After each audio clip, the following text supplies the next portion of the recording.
A graça e a paz, igreja, amém? Amém? Este culto é especial, porque é para o nosso Deus. E todo culto que é movido no coração daquele que crê que Deus é o seu Pai, que Deus é aquele que criou todas as coisas, que Deus é que amou o mundo de tal maneira, enviou o seu Filho para morrer por nós. Todo culto é especial porque ele é dedicado ao único que é digno de toda honra, todo louvor e toda glória. Amém? E você que chegou nesta tarde, eu creio que já está vivendo essa experiência. A cada louvor, a cada letra, a cada palavra, você não tem como se distanciar deste amor. Pelo contrário, ele nos aproxima do Pai. E não há... Tenho combatido, tenho pregado e nós temos insistido. Não há expressão maior de adoração do que a obediência à palavra de Deus. E nesse instante nós estaremos justamente a meditar na palavra do Senhor. Hoje é um culto também específico, porque é um culto da família. Todo último domingo do mês nós temos trazido a temática da família. E o pastor Mauro é justamente alguém que está sendo trazido pelo Pai para abençoar as nossas famílias através da palavra de Deus. Então, em sincronismo de oração, feche os teus olhos e coloque a vida do servo Mauro diante do Senhor e vamos orar juntos. Pai, graça te damos, Deus, por este dia. Como é bom, Pai, estar na Tua presença. Como é bom, Deus, ver que o Senhor se importa, que o Senhor se comunica, o Senhor se manifesta em nosso meio.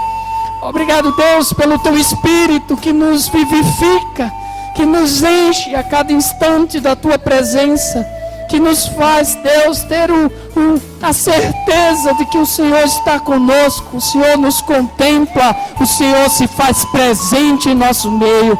Pai, diante da Tua palavra que será ministrada daqui a pouco pelo Teu servo, te pedimos que o Teu Santo Espírito, Deus, conduza a ministração da Tua palavra aos nossos corações. Pai, que o Teu Santo Espírito coloque as palavras certas, que as famílias saiam nesta noite edificadas na Tua palavra, em nome de Jesus, amém. Glória a Deus, seja bem-vindo, pastor. Glória a Deus. Muito bom estar com vocês, viu, queridos? A gente vê o rosto de Jesus no rostinho de vocês. Amém? Muito gostoso. Quem se lembra de mim quando eu vim aqui há uns 3 anos atrás? Lia? Pouca gente estava aqui então, né? Alguém se lembra da historinha da família A e da família B? Lembra, Lia? Lembra? Ok. Como a maioria não lembra, eu vou contar de novo, você vai ter que ouvir. Muito bem. Antes de nós começarmos, eu queria que você baixasse sua cabeça novamente. Eu queria estar colocando diante do Senhor esse momento. Pai, obrigado, Deus, porque nós estamos aqui para entreter ninguém, Pai. Nós estamos aqui, Senhor, para juntos, na Tua palavra, meditarmos e descobrirmos, Pai, os princípios que o Senhor tem colocado, que governam a vida e fazem, Pai, com que possamos caminhar nesse mundo tão disfuncional, tão atacado pelo império das trevas, e nos colocarmos como um farol que brilha na escuridão, Pai, deixando que a luz do Senhor brilhe em nossas vidas, em nossa família, e dessa forma, Pai, possa atrair alguns que sejam para o amor do Senhor Jesus. Ajuda-nos nessa noite a abrir o nosso coração, a nos despojarmos, Pai, dos nossos preconceitos, de tantas coisas que a gente vem acumulando ao longo da nossa vida e que muitas vezes nos impedem de ouvir a Tua voz, nos impedem, Deus, de estar com o coração afofado pelos dedos do Teu Espírito Santo, para que a Tua palavra caia como uma semente e ali encontre um lugar para germinar, para criar raízes e florescer em nossa vida. Nós nos colocamos debaixo da Tua boa mão nessa noite, Pai, e pedimos que o Senhor fale a cada um de nós, na medida da fé de cada um, mas, Pai, recheados pelo Teu amor imensurável. É o que nós pedimos em nome de Jesus, Senhor. Amém. Glória a Deus. Muito bem. Deixa eu arrumar aqui. Antes de eu começar a falar, eu queria compartilhar com vocês algo que está no Salmo 128. Mas eu gosto de contar a história da família A e da família B, porque ela ilustra bastante um pouco do que está acontecendo no mundo nos últimos dias, na nossa geração. A história da família A e da família B é mais ou menos assim, olha. Tem a família A, certo? A família A é a seguinte historinha. O pai vai dormir tarde todo dia, então ele acorda atrasado, ele fica vendo televisão de madrugada, sabe aqueles programas de televisão? E fica dormindo tarde, aí acorda atrasado, acorda em cima da hora, com pressa, nervoso, e corre para botar a roupa para ir para o trabalho. Quando vai colocar a camisa está sem botão, ele já fica nervoso. Ô mulher, essa camisa aqui sem botão de novo, você não toma conta direito das coisas aqui em casa, tá louco? E aí a mulher já chega, ei, você também é um grosso, toma essa outra camisa aqui, vai embora logo de casa, que não aguento mais você aqui, né? E aí chega o Marquinho, mãe, cadê meu livro de ciência? Eu sei lá do seu livro de ciência, seu menino relaxado, eu vou dar um papo na sua orelha a próxima vez que você perder. Eu acho que eu vi lá no quarto da sua irmã, vai dar uma olhada. Aí o Marquinho entra no quarto da Martinha, a Martinha tá trocando de roupa. Sai daqui, menino, seu atrevido, o que você tá pensando embaixo da porta da minha, pra entrar no meu quarto? Você viu meu livro de ciências? E eu vou saber do seu livro de ciências, seu relaxado. Vai procurar na sala, acho que eu vi lá na sala. E lá vai o Marquinho nervoso, joga as coisas do pai que tá em cima da mesa no chão, e não acha o livro de ciências e fica bravo. E aí vem a Maria trazendo o suco que a Martinha pediu. A Maria trabalha lá na casa. Aí a Martinha toma o suco. Nossa, Maria, que suco amargo. Você também não acerta na laranja, hein? Tá louco. Aí vai pôr um pouquinho de açúcar pra mim nesse suco. Lá vai a Maria nervosa, encontra o gatinho. Dá um chute no gatinho, o gatinho gruda na parede. O telefone toca, o Marquinho tá lá na sala. Alô, meu pai? Pai! Não tá não, já foi embora. Essa é a família A. Tem a família B. A família B é assim. O seu Carlos, que é o pai da família, ele gosta de toda noite ler um trecho da Bíblia com os filhos e orar com eles antes de dormir. Então eles colocam os meninos no quarto, ora com eles, pergunta como foi o dia, vê se está com alguma dificuldade. Ele vai dormir cedo porque ele gosta de acordar no horário, ele é um pouquinho mais cedo, ele gosta de acordar para ler a Bíblia, para se preparar para aquele dia, para planejar as atividades dele. Aí num dia ele foi colocar a camisa, estava sem botão. Aí ele fala, ih, amorzinho, perdi mais um botão lá na fábrica dessa camisa. Você pode costurar um para mim? Fala, não, amor, olha, tem uma outra camisa da mesma cor, tá no quartinho, pega lá, depois eu ponho o botão, assim você não se atrasa. Tá bom. Aí ele vai lá no quartinho, quando ele acende a luz está queimada. Aí ele vai e troca a luz. Quando vai jogar a lâmpada velha no lixo, o lixo está cheio. Aí ele recolhe o lixo e leva lá para fora. Aí quando volta, está cheio de roupa que a esposa passou. Aí ele vai e coloca no armário para ela. Fala aí, revela, Jeová. E aí, o que acontece? Chega o Marquinho para a mãe. Mãe, cadê meu livro de ciências? Aí fala, aí filha, não tenho liberdade de responder isso. Não tem liberdade? Por quê? Ah, já sei, responsabilidade é minha, né mãe? Esqueço sempre de pensar nisso. Olha, mas eu não vou errar da próxima vez. Mas eu não posso te dizer, você tem que pensar. Onde que você deixou o seu livro de ciências? Ah, acho que foi no quarto da Martinha. Então vai lá ver. Já vai entrando no quarto, a porta está fechada. Opa, ele bate na porta. Martinha, espera um pouquinho, estou trocando de roupa. Ela se troca, pode entrar. Você viu meu livro de ciências? Olha o que a mamãe tem ensinado a gente, hein, Marquinho? De sermos responsáveis pelas nossas coisas. Eu acho que eu vi lá na sala, dá uma olhadinha lá. Aí o Marquinho vai, toma todo cuidado com as coisas do pai, para não derrubar nada no chão. E aí vem a Maria com um copo de suco, a Martinha toma o suco. Nossa, Maria, que suco tá amargo. Acho que essa época do ano não é bom comprar esse tipo de laranja. Você pode pingar umas gotinhas de adoçante para mim aqui? Aí lá vai a Maria para a cozinha, encontra o gatinho, põe um pires de leite no gatinho, dá uma brincadinha com ele. Aí toca o telefone, o Marquinho atende. Alô? Ô, irmão João, tudo bom? Meu pai, espera um pouquinho só. Põe o telefone no gancho, corre lá atrás. Pai, é o irmão João, quer falar com o senhor. Ah, tá bom, eu vou falar com ele. Muito bem, gente, essa é a família B. Deixa eu perguntar para você. Onde que é mais gostoso de viver? Na família A ou na família B? Na B? Eita, é povo inteligente que nessa igreja, hein, pastor? Fala a verdade. Glória a Deus. Vou fazer outra pergunta para você. A sua família se parece mais com a família A ou com a família B? AC? AC? É AC, né? Por que é com AC? Porque às vezes a gente está um pouquinho perto da A, às vezes está um pouquinho perto da B, não é? Muito bem. Queria que você abrisse a sua Bíblia comigo, lá no Salmo 128. Esse é um culto da família. Então vamos meditar um pouquinho sobre família.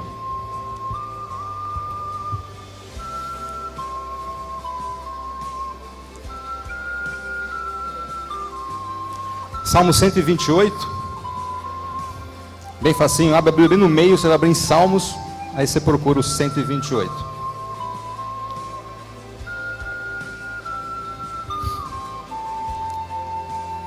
Vamos ver o que a Bíblia nos diz de como nós podemos parecer cada dia mais com a família B.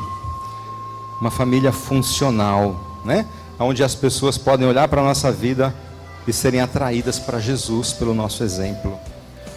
Salmo 128 diz assim: feliz aquele que teme a Deus, o Senhor, e vive de acordo com a sua vontade. Se você for assim, ganhará o suficiente para viver, será feliz e tudo dará certo para você.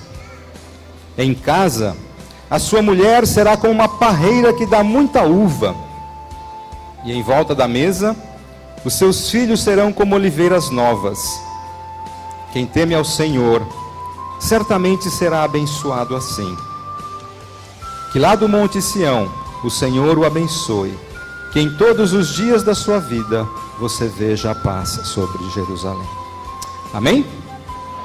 Muito bem, glória a Deus. Olha só, queridos. Eu não sei se você concorda comigo, mas parece que as coisas não estão indo muito bem na nossa sociedade, não é verdade? Especialmente quando nós falamos de família. Talvez não aconteça aqui com você, mas lá de onde eu venho, a coisa está complicada. Eu gosto muito de ler estatística. Pela minha formação anterior do Ministério, né, de Física, eu gosto muito de ler estatística.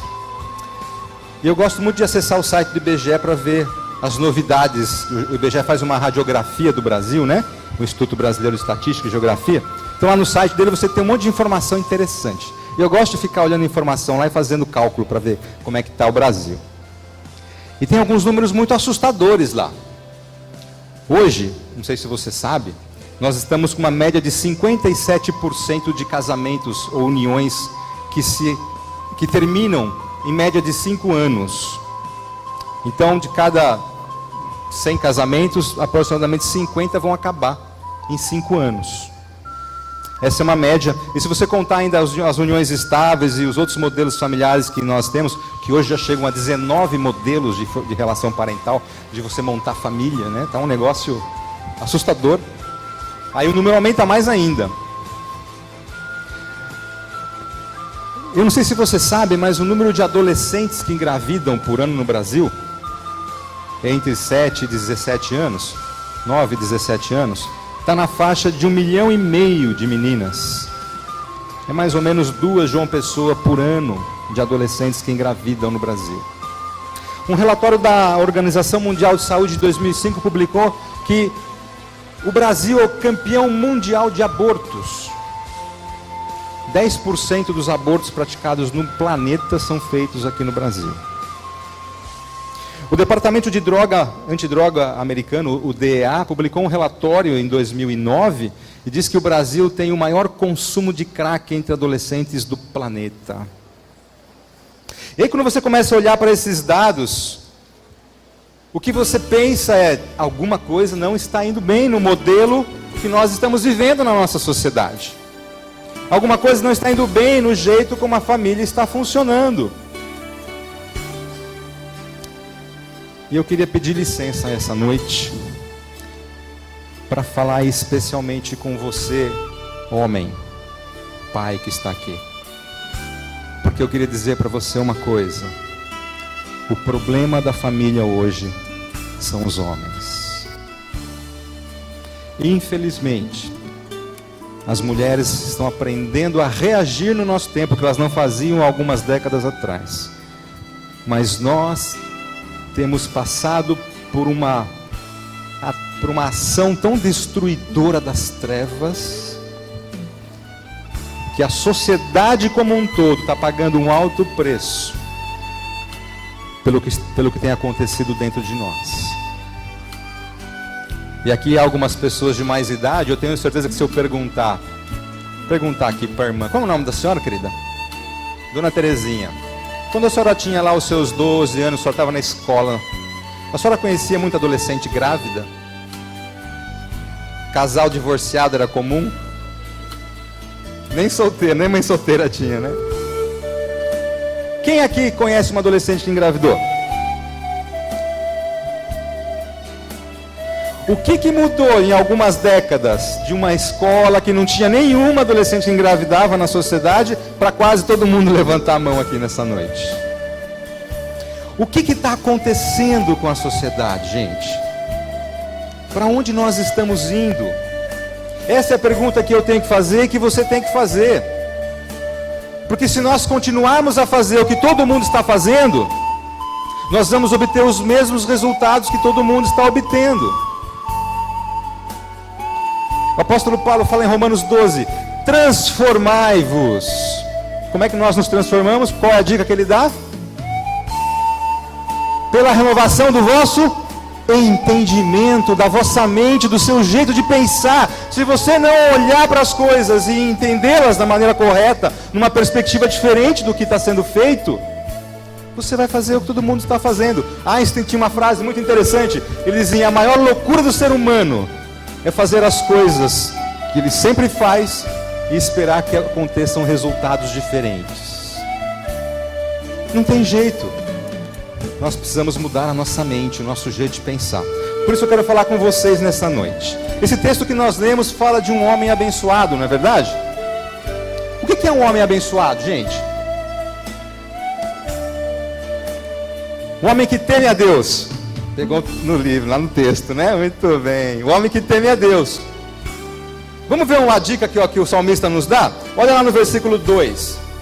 E o que ele fala desse homem que teme a Deus? Ele tem o quê? Ganhará o suficiente para viver, será feliz e tudo dará certo. Olha só.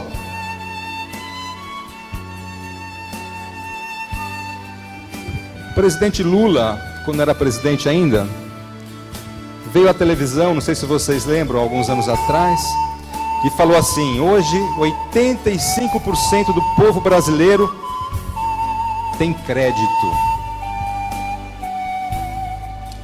Você sabe o que é crédito?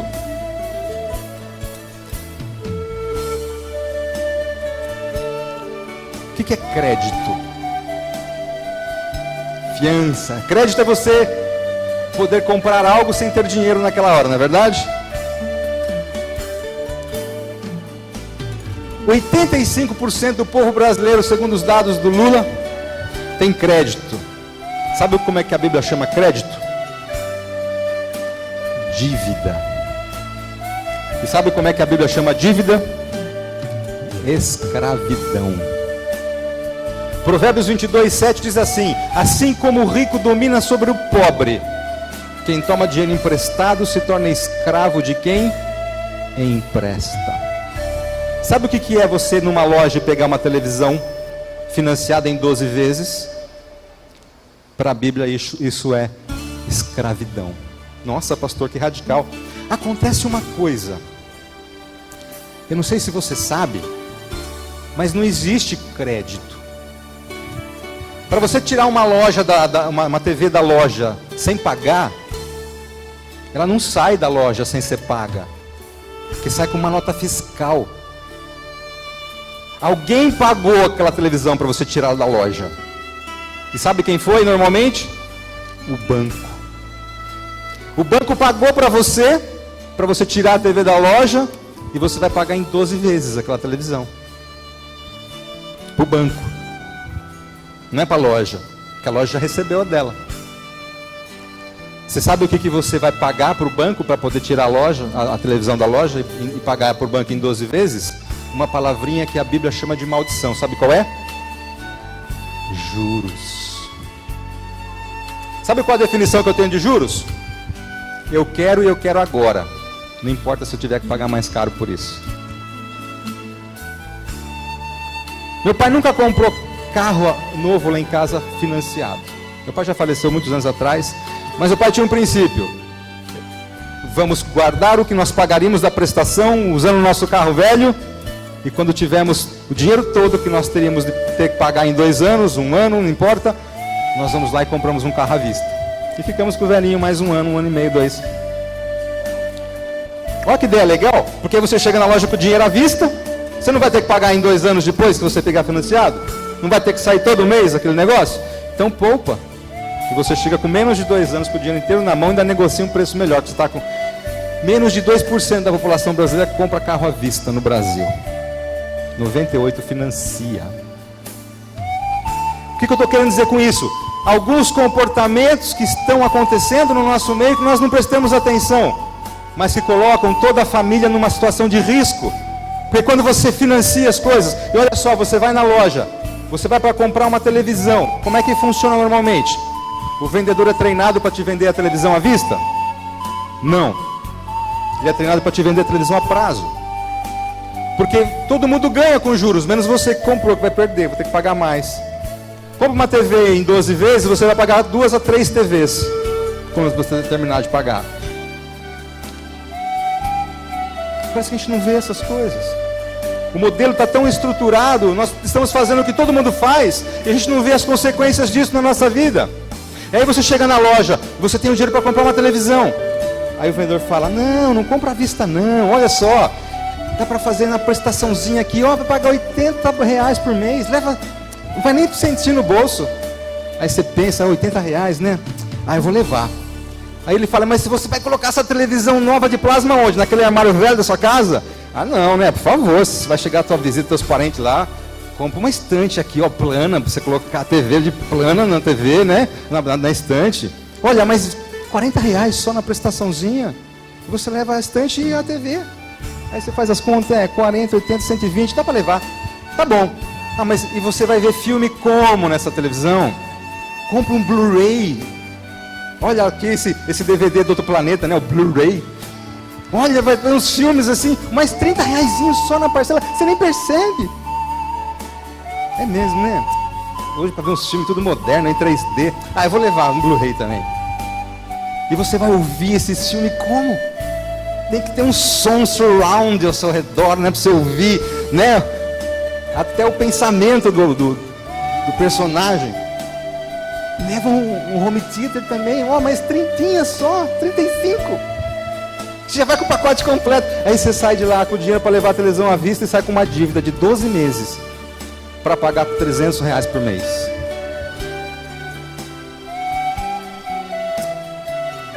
E tem algo mais sério que nós não pensamos, amados, que é uma questão espiritual. Por isso que Provérbios 22:7 fala que isso é escravidão.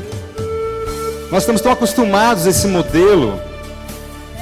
Isso, aí você não consegue pagar, quando você vê o teu orçamento estourou, aí começam a ligar para sua casa, você está no trabalho, a esposa que tem que atender, ela tem que dar satisfação, tem que explicar, e a pressão começa sobre a casa. E muitos casamentos, mais de 80% dos casamentos terminam, sabe como? Por problema financeiro. E o mais complicado disso tudo é nossa posição espiritual diante dessa situação. Porque quando eu chego lá na loja e falo: pode me dar a televisão, eu vou pagar para você em 12 vezes. O que você acabou de fazer nesse momento e não percebeu? Você acabou de assumir um compromisso com o dono da loja, de que você não vai morrer nos próximos 12 meses, de que você não vai perder o seu emprego nos próximos 12 meses, e que você vai cumprir a sua obrigação. Em outras palavras, você chegou diante de Deus nessa hora e disse: olha aqui, você pode esquecer de mim nos próximos 12 meses, não mexe comigo, não mexe com a minha vida, não mexe com a minha saúde, não mexe com o meu emprego, porque eu tenho um compromisso a saldar. E nesse exato momento você colocou Deus fora da sua vida e disse: você não é Deus, eu sou quem define a minha vida. Percebe a implicação espiritual desse tipo de comportamento na nossa sociedade? E o mais terrível, amados, é que esses 85% de crédito da população brasileira que o Lula falou, estão dentro da igreja. Somos nós. Endividados com cartão de crédito, com cheque especial, com carnê da insinuante, e quando vai ver, a pressão financeira dentro de casa, a vergonha muitas vezes de não poder investir no reino de Deus, porque está endividado, está preso nas dívidas. Eu sei que falar essas coisas é algo diferente, né? Não se fala mais isso na igreja. Talvez você não ache que eu vim de outra cidade, mas de outro planeta, mas é verdade. Está na palavra de Deus. O pastor falou agora há pouco, nós temos que ouvir só uma coisa nessa vida: a palavra de Deus. É a ela que nós temos que obedecer. E ela diz: quem toma dinheiro emprestado se torna escravo de quem empresta. E um homem abençoado é aquele que ganha o suficiente para viver. Não significa que ele tem que ser pobre. Não significa que ele tem que se acomodar a uma faixa social pequena. Ele pode desejar subir, sim, e é projeto de Deus que a gente cresça muito na nossa vida.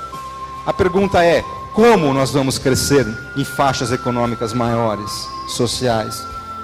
O que tem acontecido é que tem muita gente com uma condição financeira num nível e quer viver numa condição financeira num outro nível que a sua renda não comporta. E aí ele tem que usar cheque especial, cartão de crédito, para financiar esse padrão de vida que ele não consegue.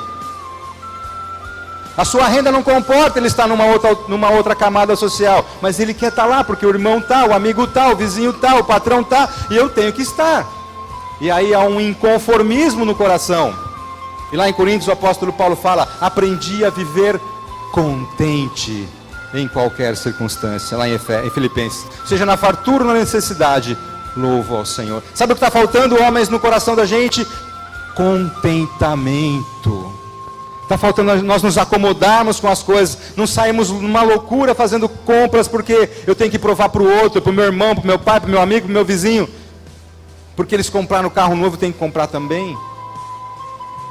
E aí as pessoas estão se colocando debaixo de jugo de escravidão financeira e a família está sendo destruída. Eu sei que não é gostoso ouvir essas coisas, porque é bom ir na loja e comprar, ou tem alguém que não concorda com isso? Sai com carros zerinhos, cheirando a novo, não é bom na loja? Nossa! Né, mulheres? Sai com um sapato novo do shopping, é bom, não é? A questão é: onde a minha família está sendo, que preço eu estou colocando para a minha família, para que essa satisfação, esse desejo aconteça na minha vida, no meu coração. E a palavra de Deus então nos alerta que o homem que é abençoado é aquele que ganha o suficiente para viver. É aquele que quer mudar de faixa, mas ele faz isso de forma consistente. Primeiro ele aumenta a renda, depois ele começa a consumir naquele novo padrão. Primeiro ele deixa que Deus traga novas oportunidades, aumente o salário, ele estuda, ele se dedica, ele cresce profissionalmente, aumenta o seu poder aquisitivo, e aí ele começa a consumir numa nova faixa, sem ter que se endividar para chegar lá. Os antigos sabiam disso de forma era tão comum, mas a nossa geração perdeu isso. Os pais não conversam mais com os filhos, não ensinam. Aí o filho vai para se casar, vai para o casamento e não sabe como é que é administrar uma casa. Não sabe o que é ser homem, o que é ser pai. E o menino que saiu lá debaixo das asas da mãe, acha que a vida é um eterno videogame, que dá para apertar o botão de resetar e começa tudo de novo. Na verdade não é assim que funciona. Esse homem será feliz e tudo dará certo. Onde ele colocar a mão dele, prospera, vai para frente. Por quê? Porque ele teme ao Senhor e a bênção de Deus está sobre a vida dele. E eu queria ver duas áreas de bênção na vida desse homem que a Bíblia nos diz aqui no Salmo 128. Presta atenção, que coisa legal. Um homem abençoado por Deus, sabe qual é a primeira área de bênção na vida dele? Sabe qual é a primeira área que vai ser abençoada pela vida dele, ser abençoada por Deus?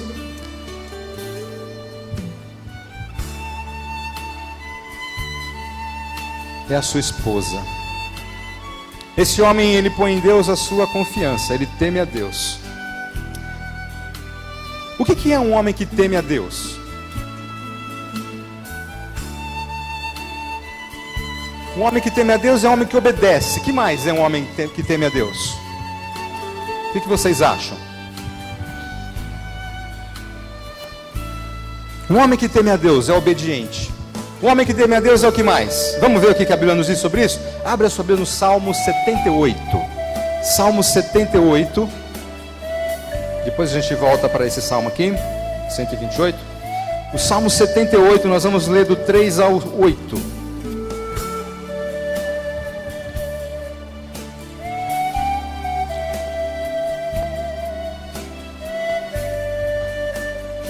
O Salmo 78, de 3 a 8, diz assim: o que ouvimos e aprendemos, o que nos contaram nossos pais, não encobriremos a seus filhos.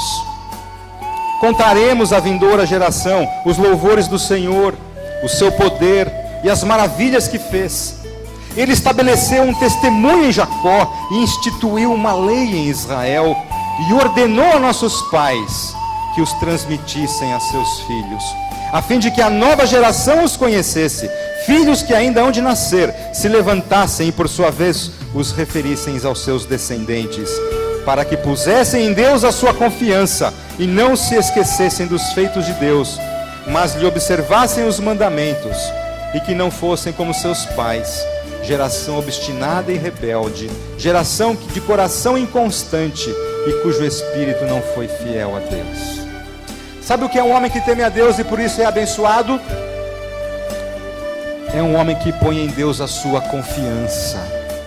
Não é uma pessoa que está insegura e abalada pelas situações econômicas do tempo, não está preocupado com um emprego, desemprego, com o mercado financeiro, não está preocupado, ele está firme no seu coração, porque ele sabe que o Deus que ele crê sustenta a sua vida. É lá que ele coloca a confiança do seu coração, nesse relacionamento com Deus, não num ritual, não numa atitude externa, mas lá no fundo da sua alma, na segurança de que Deus o ama, como nós cantamos agora há pouco, e que a vida dele está nas mãos do seu Senhor.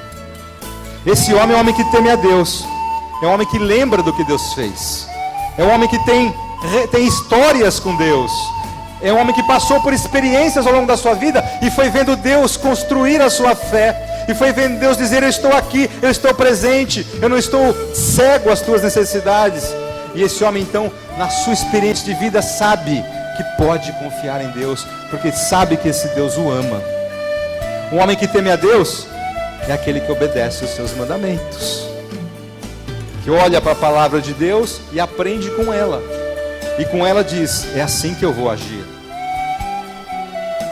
Mas uma coisa que me chama a atenção num homem que é temente a Deus e por isso obediente, é abençoado, é que ele é um homem que ensina para as próximas gerações qual é a vontade de Deus.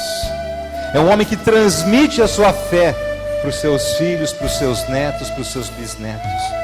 É um homem que treina a próxima geração para ser ainda melhor do que ele foi no relacionamento com Deus. E o que nós temos visto no nosso tempo, amados, é uma postura de fuga do homem, é uma postura de medo diante da vida, é uma postura de menino,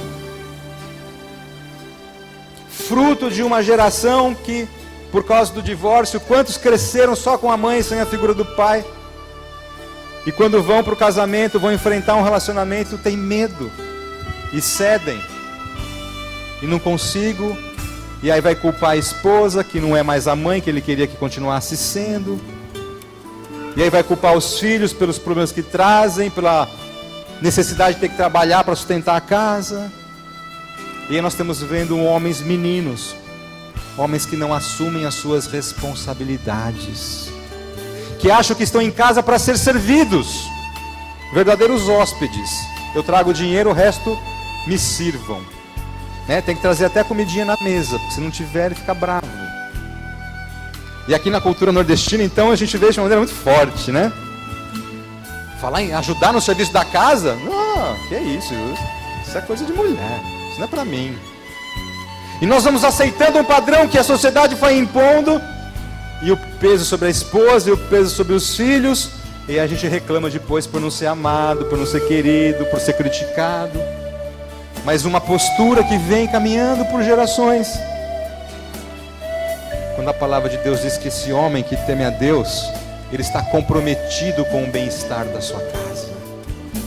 Ele não está só preocupado em trazer a questão financeira, o provimento financeiro, mas está preocupado em criar uma condição espiritual e emocional, onde todos podem se desenvolver no máximo do seu potencial.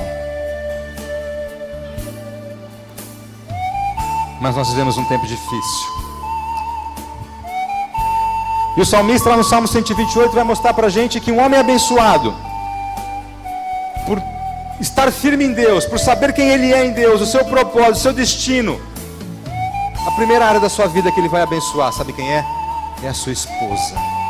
Esse homem, como diz lá o versículo, diz: sua esposa é como uma árvore frutífera no interior da sua casa. Lá no Salmo 128. E eu pergunto para vocês, homens, como que você vê a sua esposa dentro de casa? Esse homem abençoado por Deus, segundo Davi, ele olha para sua esposa e sabe como ele a vê? Como uma árvore frutífera, uma parreira que dá muito fruto. E é muito gostoso quando você começa a olhar para esse tipo de homem e ver o que ele produz na sua esposa. Sabe qual é a esposa de um homem abençoado? É uma mulher abençoada. E você sabe o que é uma mulher abençoada? Vou mostrar o que a Bíblia diz pra gente. Abre a sua Bíblia lá no Provérbios 31. Esse texto as mulheres gostam, né? Provérbios 31. Lá do versículo 10. Eu vou ler rapidinho que o texto é longo. Todo o final do capítulo 31 de Provérbios. O que diz lá? Olha, presta atenção que legal. Ouve bem. Vai visualizando aí a historinha que está sendo contada. É uma mãe dizendo para um filho como é que deve ser a esposa que ele tem que escolher. Olha que legal. Sente aí o toque de Deus na sua vida. Mulher virtuosa, Provérbios 31, 10. Mulher virtuosa, quem a achará? O que é uma mulher virtuosa? Uma mulher abençoada. Uma mulher plena da sua vida, das suas capacidades, né? O seu valor muito excede o de finas joias. Olha só, marido, é assim que você vê a sua esposa dentro de casa? Mais valiosa que um colar de diamantes. O coração do seu marido confia nela, e não haverá falta de ganho. Olha só, lembra lá do Salmo 128? Haverá o suficiente para viver. Esse homem não precisa sair se endividando, porque não haverá falta de ganho. Ele tem uma esposa que é sábia na administração da casa. Que coisa linda. Ela lhe faz bem e não mal todos os dias da sua vida. Meninas que vocês não se casaram ainda, adolescentes, jovens, vocês podem começar a fazer bem para o seu marido desde agora, viu? Credo, pastor, mas nem sou casado ainda. Mas Deus já sabe, não é? Deus está preparando. Então, comece a fazer bem para o seu marido desde agora. Guarde o seu coração para ele. Não fica dando para qualquer um, não. A Bíblia diz assim: sobre tudo que se deve guardar, guarde o seu coração. A gente ouve aqui na igreja: olha, crente não pode fazer sexo antes do casamento. Eu vou dizer para você, crente não pode dar o seu coração para quem não vai ser o seu marido ou a sua esposa. Porque sobre tudo que você deve guardar, guarde o seu coração. Se prepare para um dia chegar no altar e dizer: amor, eu não guardei só o meu corpo puro para você, eu guardei também o meu coração. Você é o primeiro homem que eu amei e vou amar por toda a minha vida. Já pensou você, jovem, dizendo para sua esposa um dia no altar: amor, não guardei só um corpo puro para você, eu guardei também o meu coração. Você é a primeira e única mulher que eu vou amar por toda a minha vida. Começar um casamento assim é bom demais. É ou não é, irmãs? Amém? Lição para as meninas. Versículo 13, o que ela faz? Busca lã e linho, e de bom grado trabalha com as mãos. Olha só, essa mulher não tem medo do trabalho, não tem medo, né? Não se esconde da labuta da dia. É como um navio mercante, que de longe traz o seu pão. É ainda à noite já se levanta e dá mantimento à sua casa e a tarefa às suas servas. Olha o perfil da mulher abençoada, gente. Presta atenção, que coisa linda. Versículo 16. Examina uma propriedade e adquire-a. Planta uma vinha com as rendas do seu trabalho. Ela está ligada no seu tempo, alternativas de ganho para a família. Dá para fazer isso, dá para fazer aquilo. Ela põe o seu talento em funcionamento. Ela se olha e não se sente uma baratinha lá no fundo da parede. Ela se sente com capacidade, com potencial, porque o seu marido a nutre para que ela vá para a vida abençoada. Muito legal. Versículo 17. Cinge os lombos de força e fortalece os braços. Ela percebe que o seu ganho é bom, a sua lâmpada não se apaga de noite. É uma mulher previdente. Ela antecipa as coisas. Ela está preocupada com futuras necessidades da família e já se antecipa na solução. Estende as mãos ao fuso, mãos que pegam na roca. Naquela época as mulheres teciam o tecido para depois fazer a roupa. Já pensou? Esse tipo de disposição é que está sendo falado nesse texto. No versículo 20: abre a mão ao aflito e ainda a estende ao necessitado. É uma mulher generosa, caridosa, está atenta às necessidades das pessoas com quem ela convive, está ligada no seu tempo, está atenta em ajudar, em ser uma mulher misericordiosa. Versículo 21: no tocante à sua casa, não teme a neve, pois todos andam vestidos de lã escarlate. Ela providencia o melhor para a sua família. Faz para si cobertas, vestes de linho fino e de púrpura. Olha que coisa legal agora. O seu marido é estimado entre os juízes, quando se assenta com os anciãos da terra. Essa mulher é tão abençoada, ela é tão influenciada pelo seu marido, que ela acaba influenciando a moral e o nome do seu marido. O seu marido é honrado por causa da maneira dela proceder na sua casa. Olha que coisa maravilhosa. Versículo 24: ela faz roupas de linho fino e vende-as e dá cinta aos mercadores. A força e a dignidade são os seus vestidos, e quanto ao dia de amanhã, não tem preocupações. Ela já equacionou, já planejou, a vida dela está andando debaixo de um planejamento. Ela fala com sabedoria e instrução, e a instrução da bondade está na sua língua. Atende ao bom andamento da sua casa e não come o pão da preguiça. Sabe o que acontece com uma mulher dessa? Olha o versículo 28. Levantam-se os seus filhos e lhe chamam ditosa. Que mãe que você é! Como é bom ser seu filho, como é bom ser sua filha, mãe. Você é uma mulher exemplar. O seu marido a louva dizendo: muitas mulheres procedem virtuosamente, mas tu a todas sobrepujas. Esse marido ministra o coração da esposa dele. Ela não tem que ficar desesperada na frente do espelho comprando maquiagem e roupa nova, porque a beleza dela é reconhecida pelo seu marido. E ele não cansa de dizer para ela: você é a gracinha da minha vida. Eu te amo. Amor, tem outras mulheres que, olha, que são fantásticas nesse mundo, mas ninguém chega no seu chinelo. Marido, quantas vezes você disse isso para sua esposa hoje? Você que é casado, está aqui com a sua esposa, olha no olhinho dela e fala isso para ela: você é única, não tem melhor que você nesse mundo. Olha só, gente, esse homem sabe que precisa ministrar o coração da sua esposa. Esse homem assume a responsabilidade, não só de trabalhar e trazer dinheiro, mas de verificar se a esposa, se os filhos estão bem, estão emocionalmente seguros, tranquilos. Ele se coloca como guardião, como provedor em todas as áreas da família. E a consequência é que a esposa dele se sente uma mulher abençoada. Ela ouve desse homem: eu te amo. Ela pode não olhar nos olhos dele. Tem gente que não se fala, nunca se olhou no olho, né? Depois que casou. Tem medo, tem vergonha de dizer eu te amo. Mas a esposa precisa ouvir isso, e precisa ouvir do seu marido. Enganosa é a graça e vã a formosura, mas a mulher que teme ao Senhor, essa será louvada. Dai-lhe do fruto das suas mãos, e de público a louvarão as suas obras.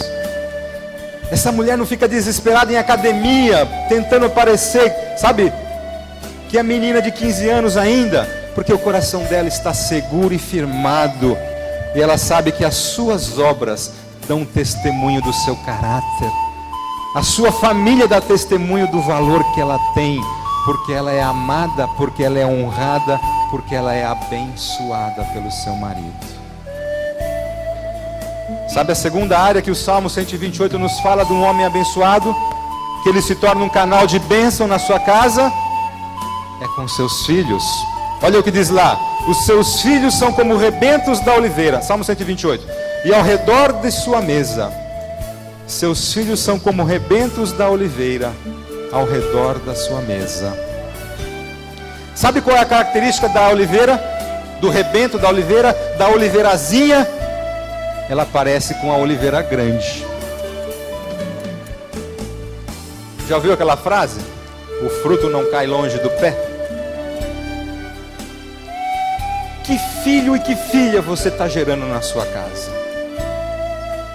Uma vez eu estava numa reunião de homens. Tinha lá uns 500 homens reunidos lá em Brasília. E aí eu fiz uma pergunta para eles. Pensa num homem que marcou a sua vida. Um homem importante, que você gostaria de ter sido. Pedi para eles escreverem num papelzinho o nome desse homem. Recolheram e eu fui lendo. E aí tinha lá Joaquim Barbosa, Rui Barbosa, José Bonifácio, Bill Gates, George Washington. Tinha lá um monte de gente. Billy Graham, Jimmy Swaggart. Tinha lá um monte de gente. De 500 homens, não deu 5 que disseram assim: meu pai. Se eu perguntasse para o seu filho ou para sua filha agora, que homem você acha que é importante no nosso tempo? Você acha que eles iriam dizer, meu pai? Você tem construído um relacionamento com seus filhos, de forma que eles olhem para você e entendam por que Deus nos deu o privilégio de sermos chamados de pai? Qual é o privilégio que Deus nos deu de sermos chamados de pai? É porque Ele é o Deus Pai. E você sabe qual que é a função de Jesus? O que Jesus veio fazer aqui na terra? Palavras dele: eu sou o caminho, a verdade e a vida. Ninguém vem ao Pai a não ser por mim. Sabe o que Deus preparou para você? Ser um protótipo dele na sua família, de forma que o seu relacionamento com seus filhos facilite o coração deles para conhecer o Deus Pai. Sabe o que o inferno está fazendo? Está destruindo a figura do homem, em especial a figura do pai. Sabe para quê? Para que quando alguém ouça, Jesus veio te levar ao Pai, essa palavra traga um arrepio na alma. Pai, eu quero distância de pai. Sabe qual é a figura do pai que se tem instalado nos nossos dias? Da pessoa que é moralista, que manda eu fazer mas não faz, que promete e não cumpre, que só se relaciona comigo para cobrar o meu erro, para dizer o que eu fiz de errado. E aí nós começamos a entender por que essa busca desesperada pela homossexualidade no nosso tempo. Porque o relacionamento com o pai está ferido, porque o pai está ferido. Porque nós homens estamos feridos no nosso tempo. E Deus quer nos resgatar. Essas são as más notícias, mas as boas notícias é que Deus fez tudo novo e está tudo disponível para nós em Cristo Jesus, para cumprirmos um projeto de homem de verdade. Uma vez eu estava fazendo um curso de homens lá da Universidade da Família em São Paulo. Eu estava numa igreja num bairro muito perigoso, lá na Vila Mariana. Eu estava esperando um rapaz onde eu ia ficar hospedado na casa dele. E ele falou: pastor, me espera aí que eu vou chegar do trabalho, eu vou direto para a igreja, que eu vou dirigir um culto de oração essa noite, era uma terça-feira. Me espera que eu chego aí, te pego e te levo para casa. A gente participa do culto e vamos para casa. Eu falei: beleza. Cheguei mais cedo, fiquei fazendo umas atividades do curso que eu estava fazendo lá na igreja. É uma igreja que tem um templo bem grande, a igreja batista lá da Vila Mariana, a igreja batista do povo. Mas o culto de oração ia ser no salão auxiliar, lateral, uma capela menor. Eu fiquei na entradinha do local com uma mesinha fazendo lá os meus estudos. E por curiosidade, eu falei assim: puxa, São Paulo, uma terça-feira, 8 horas da noite, o culto de oração, eu acho que vai haver mais homens do que mulheres. Esses irmãos daqui devem ser do bagaço mesmo, né? Do pau pra toda a obra. Eu vou contar quantos homens vêm e quantas mulheres vêm para esse culto de oração. Terça-feira, 8 horas da noite, Vila Mariana, em São Paulo.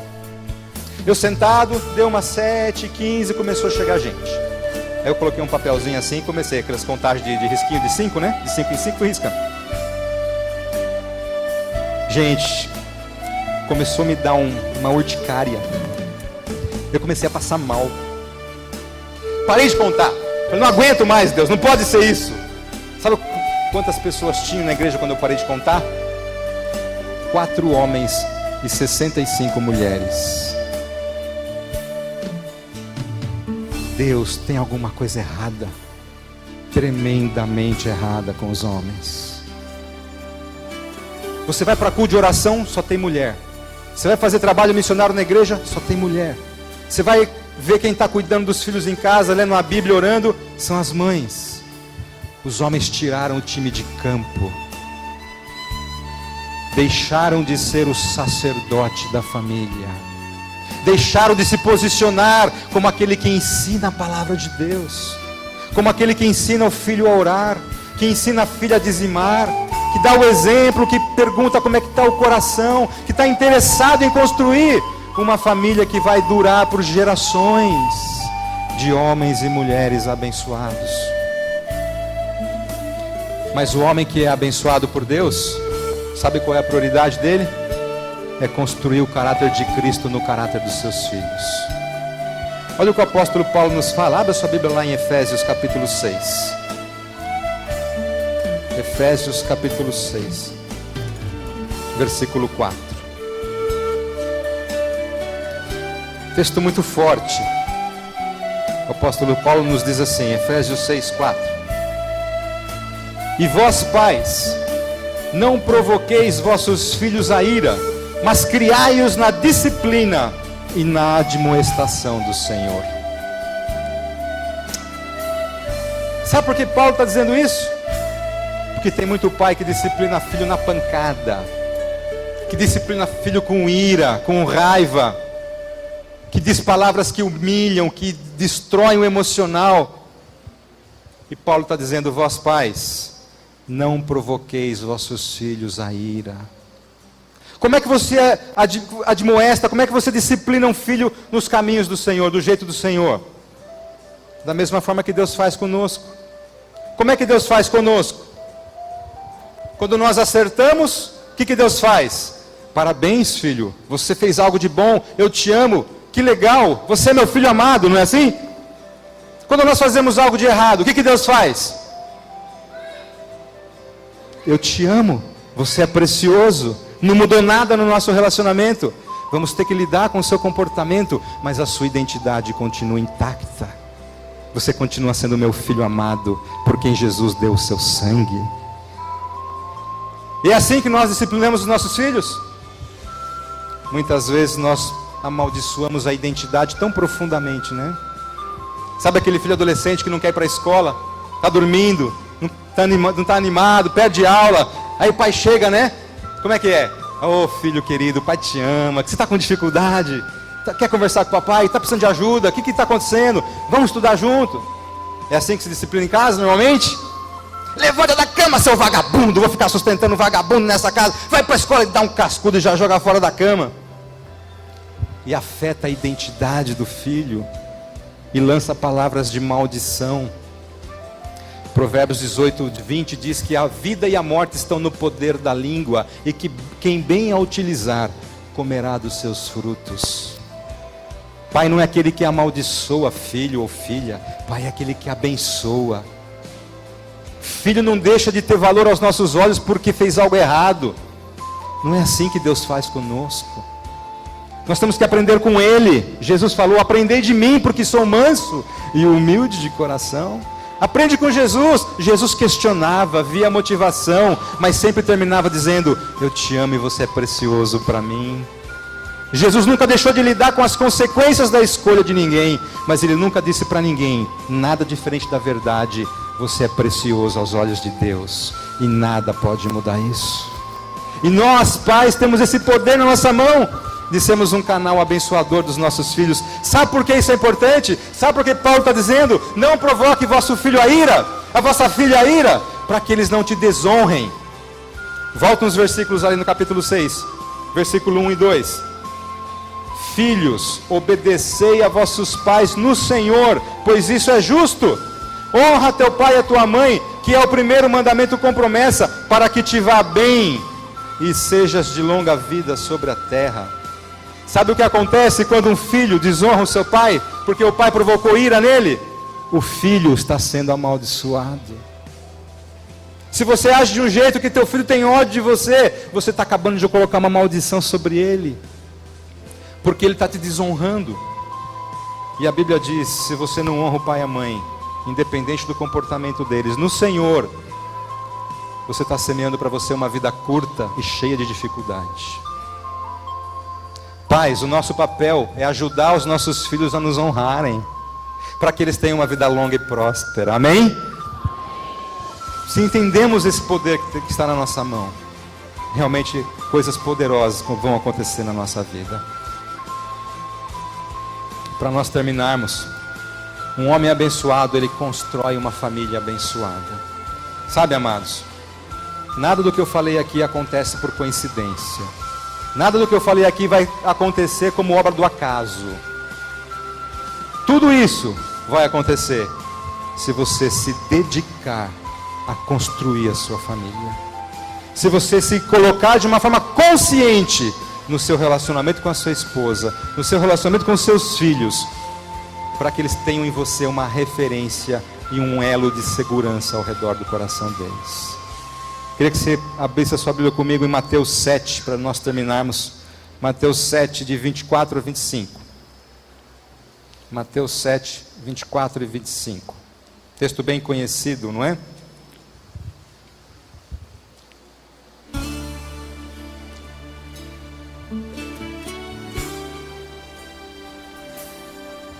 Jesus diz o seguinte, Mateus 7, 24 e 25. Todo aquele, pois, que ouve essas minhas palavras e as pratica, será comparado a um homem prudente, que edificou a sua casa sobre a rocha. E caiu a chuva, transbordaram os rios, sopraram os ventos, e deram com ímpeto contra aquela casa, que não caiu, porque fora edificada sobre a rocha. Sabe o que Jesus está dizendo aqui? No grego, casa, oikos, é a sua família, não são os tijolos, não é a parede. Jesus está dizendo, um homem temente a Deus é comparado àquele que ouve essas palavras de Jesus e coloca em prática. Vai para sua casa e constrói a sua família. É obra dele, do homem, não de Deus, porque esse homem está ouvindo e obediente a Deus.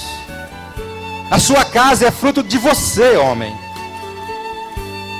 Não ponha a culpa em Deus, não ponha a culpa na sua esposa, não ponha a culpa nos seus filhos. É o homem quem constrói a sua casa. Agora, um homem inteligente constrói a casa com sabedoria e planejamento. Começa no alicerce, não no telhado. Faz a fundação para a casa estar segura. Um homem que conhece a Deus e teme a Deus constrói a sua casa na rocha. O que é a rocha? Jesus Cristo, é a palavra de Deus. São os princípios e os valores que fazem a nossa vida ficar bem fundamentada. É um homem coerente, não é um homem que diz na frente dos outros coisas bonitas da palavra de Deus, mas no seu coração está oculto um monte de coisa que ele gostaria de fazer de outro jeito. Mas é um homem coerente, consistente, que busca construir no caráter da esposa, no caráter dos filhos, verdade, integridade, honestidade, fé, que se compromete em viver uma vida assim, para que a sua geração seja conhecida na terra como uma geração poderosa em Deus. E sabe o que é legal? Jesus não promete nada fácil. Tanto para o homem prudente quanto para o homem imprudente, uma coisa vai acontecer, segundo esse texto que Jesus falou. Sabe qual é? A tempestade vai vir. Os rios vão bater um dia na sua casa. A chuva vai bater, o vento vai bater. E a pergunta é: a sua casa vai ficar de pé? O seu casamento vai ficar de pé? Os seus filhos vão ficar de pé? Os seus netos vão ficar de pé? A sua linhagem vai ser uma geração de homens que, mesmo diante das tempestades, estão fincados na rocha que é Jesus. E não há dificuldade, não há vento nesse planeta que possa destruir essa família. Eu quero deixar para você uma atividade nessa noite. Chegar em casa, eu quero que você leia o capítulo 35 de Jeremias, com a sua esposa e com seus filhos. Jeremias 35. E você vai ver ali o exemplo de um homem que construiu a sua família de uma forma tão poderosa, que o próprio Deus usou essa família como referência para disciplinar o povo de Israel. Amados, nada acontece por acaso nesse mundo. Se você se compromete em construir a sua família, se você se compromete em ser um homem abençoado por Deus, sabe o que vai acontecer com a sua família? Ela vai ser uma família abençoada por Deus. E sabe por que Deus quer que você tenha uma família abençoada? É bom ser abençoado por ser abençoado, óbvio. É bom ter uma família abençoada, é ou não é? Mas isso não é o objetivo de Deus. Sabe qual é o objetivo de Deus? Ele falou para Abraão, lá em Gênesis 12:3. Abraão, os que te amaldiçoarem, eu amaldiçoarei. Os que te abençoarem, eu abençoarei. Em ti serão benditas todas as famílias da terra. Sabe por que Deus quer abençoar a sua família? Para que ela seja um canal de bênção nesse planeta. Para que teu filho, tua filha, teu neto, teu bisneto, teu tataraneto sejam homens e mulheres que caminhem nessa terra destilando bênção nas pessoas, espalhando bênção viva por onde forem. Eu vou terminar com um estudo de duas professoras americanas que acompanharam duas famílias que viveram há um pouco mais de 200 anos atrás, lá nos Estados Unidos. E elas olharam o que aconteceu com esses dois homens, analisaram os descendentes deles durante 200 anos, desses dois homens que viveram na mesma época lá nos Estados Unidos, há 200 anos atrás. Um desses homens chamava-se Max Jukes. Sabe quem ele era?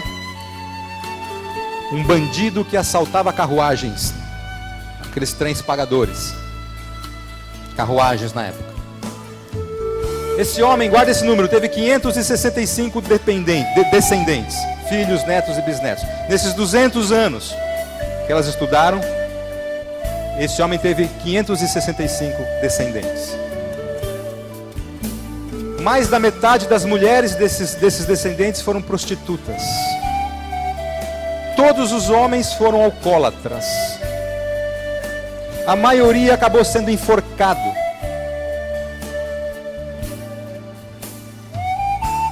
Praticamente todos eles passaram pelo sistema penitenciário americano. Deram um prejuízo na época de $1.800.000 do século XIX, o que dá hoje em torno de $100 milhões. Foi o custo da existência dessa família lá para o governo americano, por eles terem passado pela terra. Na mesma época que Max Jukes existiu, um rapaz de 16 anos chamado Jonathan Edwards escreveu 70 teses. Ele escreveu 70 princípios que iriam governar a vida dele. Com 16 anos, um dia ele se sentou e falou: a minha vida será dedicada a Deus. Primeiro ponto. E segundo ponto, eu vou ser um construtor de uma família de homens e mulheres cidadãos. E ele foi colocando 70 compromissos que ele faria com a futura esposa, com os futuros filhos, com o governo, com a formação dele, com a leitura da palavra. E ele colocou então 70 itens que pautaram a vida dele. Sabe quantos descendentes esse homem teve nos mesmos 200 anos? 1.270 descendentes. Quanto é que teve o primeiro? 560, 2,5 vezes mais de descendentes. Lembra que Paulo dizendo: honra o teu pai e tua mãe para que te vá bem? Ser numeroso na terra tem a ver com ir bem. Jonathan Edwards, desses 1.200 e tantos descendentes, sabe o que aconteceu com esses meninos e meninas? Enviaram mais de 600 missionários para vários países do mundo. Teve 200 pastores e obreiros de alta patente na igreja, em várias congregações americanas. Mais de 300 médicos, uns 280 advogados, 50 médicos foram deões de universidade, foram diretores de centro de medicina. Esse homem chegou a ter 3 senadores da república na linhagem dele, uns 12 deputados e um vice-presidente da república americana. Nenhum descendente dele passou pelo sistema penitenciário americano. Ninguém foi preso na família de Jonathan Edwards. Amados, um homem que constrói a sua casa, ele deixa um legado para a humanidade. Quando isso eu acabei de falar para vocês, um dia foi falado numa estação de rádio lá nos Estados Unidos, desse estudo dessas 2 professoras. Depois que o programa acabou, alguém ligou para a estação de rádio, pediu para falar com a pessoa que tinha dado essa informação, e disse assim: moço, eu quero dizer uma coisa para o senhor. Eu não entendia porquê, mas agora ficou tudo claro na minha vida. Os meus pais sofreram um acidente quando eu era pequena, eu fui para um orfanato, depois eu fui adotada por uma família. Recentemente eu vim descobrir que na minha linhagem eu sou descendente direta de Jonathan Edwards. E eu não entendia porquê, mas na universidade eu me aproximei do Senhor Jesus e aceitei como meu Salvador. E fui para minha família e falava de Jesus para meus pais, para meus irmãos. Convivi com eles, eles me criaram, sou filha adotiva ali. São uma família maravilhosa, eu os amo. Eles são pessoas honestas, íntegras, bom caráter, mas nunca aceitaram Jesus. E eu não entendia por que o Evangelho me alcançou tão facilmente. E como era difícil para eles encontrarem Jesus. E hoje, ouvindo o Senhor falar no rádio, eu descobri que o meu tataravô abriu uma bênção geracional que me alcançou 200 anos depois. E eu aceitei Jesus como meu Salvador. Vocês vão ler Jeremias 35 esta noite. Eu só quero dar uma dica para vocês. Aquilo que vocês vão ler, o que vai acontecer, a história de homens que continuam obedecendo aquilo que vocês vão ler ali, é um compromisso dos pais deles, que viveram 300 anos antes. Um homem abençoado, ele deixa um legado abençoador na sua casa. Os seus filhos lá na frente um dia vão poder dizer: Deus, obrigado pelas escolhas do meu pai. Eu sou fruto da fidelidade dele com o Senhor. Amados, isso aqui não é brincadeira, isso é a palavra de Deus. Deus quer que nós homens nos levantemos na nossa geração e nos tornemos transmissores de identidade. Nós lemos aqui o Salmo 78. O que ouvimos e aprendemos, o que nos contaram nossos pais.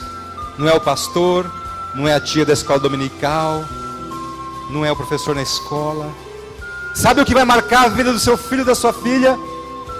É o seu tempo gasto com eles. É o seu compromisso de ser um exemplo fiel ao Senhor na vida deles. Nós cantamos um cântico no nosso tempo que diz assim: os nossos filhos vão sair para as nações. Lembra desse cântico? Os nossos filhos vão perfumar as nações. A pergunta é: você está cultivando as flores? Você está cultivando o coração da sua esposa? Você está cultivando o coração dos seus filhos? Eles teriam iniciativa rápida para dizer: o meu pai é o homem que veio na minha mente agora como o melhor homem que eu já conheci nesse mundo. Amados, isso é muito sério. A nossa sociedade está correndo um grande risco. E nós, como igreja de Jesus, não podemos aceitar o que está acontecendo aí fora. Nós não podemos fechar o olho e fingir que não está acontecendo nada. O mundo está precisando urgentemente de homens abençoados, de homens abençoadores, de famílias abençoadas, para abençoar o mundo. E Deus vai começar isso na sua casa hoje à noite. Não importa como você está. Mas pastor, já meus filhos não acreditam mais em mim. Lá está tudo difícil. Vivemos uma família A e eu não acredito nem em mim mais como homem para mudar nada. Você faz muito bem, na sua força você não consegue. Mas Jesus prometeu que estaria conosco todos os dias, até o final dos tempos.